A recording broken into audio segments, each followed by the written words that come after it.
Itong video na to para to dun sa mga nagsasabing pinakamahalagang bagay sa mundo ay pera. Sabihin ko sa inyo, oras ang pinakamahalagang bagay sa buhay ng tao, hindi pera. Eto ako, halos 10 taon na ako nagbabarko. Oo, may pera.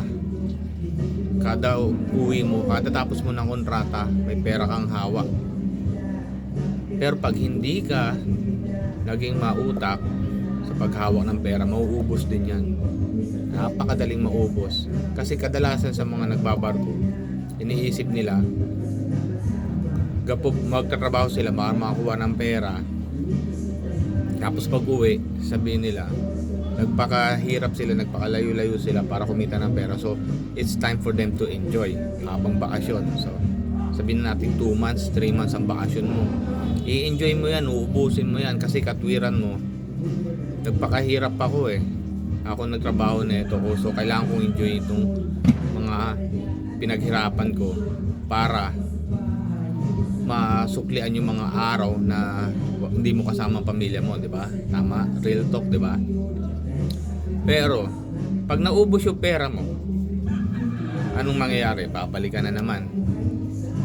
Kasi iniisip mo kahit maubos yung pera mo, kikitain pa yan. Oo, tama naman yun. Kikitain mo pa rin ang pera. Eh yung oras na nawala, na hindi mo kasama ang pamilya mo, maibabalik mo ba yun? Hindi, di ba? So, ang sinasabi ko rito, mahalaga ang pera, pero ang oras, hindi mo na maibabalik. O lahat tayo nagpapakahirap, pumupunta tayo sa abroad para mas madaling kumita ng pera. Para mas sinasabi nila para mas malaki. Para maibigay nila yung magandang future sa pamilya nila o sa mga anak nila. Ang tanong, nagpapakahirap tayo para sa pamilya natin. Pero in return, napapabayaan naman natin yung pamilya natin dahil wala tayo sa mga oras na kailangan nila tayo. Isipin yun.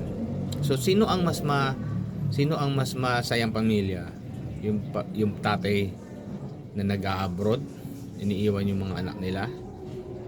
O yung mga hindi naman, sabihin na natin kapos sa pera, pero magkakasama sila.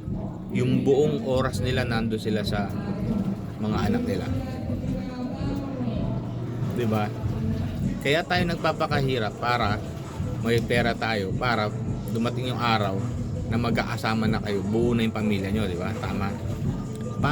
Paano kung dumating yung araw na yon na may pera ka nga, pero malalaki na yung mga anak mo at hindi ka na nila kailangan? Tapos na yung phase ng buhay nila na kailangan nila ng tatay o kailangan nila ng nanay. Tapos na sila ron kasi medyo matanda na rin sila. So paano na? May pera ka nga, uuwi ka, ready ka na mag-retire kasi nakaipon ka na, pero hindi pa rin buo pamilya mo. Diba? Kasi wala na eh. Malalaki na yung mga bata. Meron na silang kanya-kanyang mundo. May sarili-sarili na silang mundo. Hindi ka na nila kailangan. Tapos na yung mga oras na kailangan nila ng tatay o nanay dahil nasanay na sila na wala ka. So paano na yung pinaghirapan mo? Nag-abroad ka ng matagal para makaipon ng pera, para makasama pamilya mo. Pero yung oras mo para makasama sila, eh wala na pala. Hindi ka na pala nila kailangan kasi hindi mo na mamalayan na lumalaki na sila. At pag dumating na sa point na malaki na sila, hindi na nila kailangan ng gabay. Dahil kaya na nila sarili na. Dahil nasanay na nga sila na wala ka eh. So is it worth it ba yung sacrifices mo na mag-ipon ng maraming pera para magkasama-sama kayo? Tapos pagdating mo doon sa point na yun na nakaipon ka na, eh hindi ka na kailangan ng mga anak mo, na hindi ka na nila kilala, or sabihin na natin kilala ka pa rin nila pero hindi na sila yung bata na tatakbo sa'yo para yakapin ka kasi may kanya-kanya na silang buhay, malalaki na sila. Worth it ba yung ginagawa natin? Ito lang, para lang sa akin to. Ang tagal ko na rin nagbabarko, ngayon ko lang nare-realize, hindi pala talaga pera, yung oras ang mahalaga. Kasi, di ba ginagawa nga natin to para sa pamilya? Pero, bakit natin sinasacrifice yung pamilya? Di ba? Magkakasama na nga kayo eh. Bakit ka aalis? Aalis ka para sa pamilya? Eh, kasama mo na nga yung pamilya mo. Ba't mo sila iiwan? Di ba? Ang sinasabi ko lang, worth it ba na umalis ng bansa? Iwan yung pamilya ng mahabang panahon. At sa ang goal mo ay maging mabuo kayo. Well, in the first place, buo na nga kayo. Ikaw ang sumira kasi ikaw ang lumayo. Tingin ko hindi talaga yung pag-abroad ang solusyon talaga sa problema ng mga Pilipino. Tingin ko makontento dito ka mag-hustle sa Pilipinas, buo pa rin kayo, nasusubaybayan mo yung mga anak mo, konting ipon, pwede na yun. Aanin mo yung malaking pera, pero wala ka na palang oras. Nakaipon ka nga ng malaki para pag tanda mo ma-enjoy mo yung perang pinaghirapan mo. Pero paano kung wala ka ng lakas, matanda ka na, bago mangyari yun, paano mo pa ma-enjoy yung pera na pinaghirapan mo? May ibabalik mo pa ba yung lakas na nawala, yung oras na nawala? Kaya isipin nyo yan sa mga nagbabarko. Huwag nyong hayaan tumagal kayo sa pagbabarko.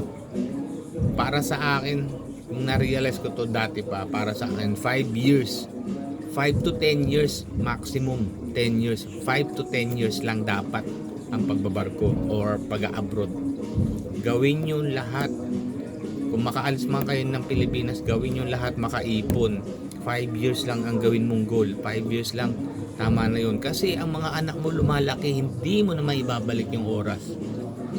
Pag yan lumaki na at nagkaroon na ng isip, may sariling mundo na yan, may sarili na yang buhay.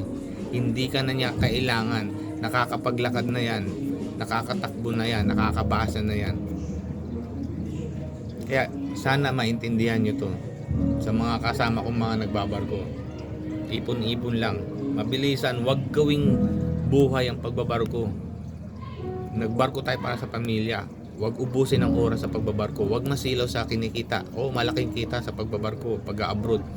Pero ang tapat naman yan, oras. Wag nyo hayaang mawala ang oras nyo. Kasi hindi na maibabalik yan. So, sana nakatulong yung mga sinabi ko. Real talk lang lahat yan.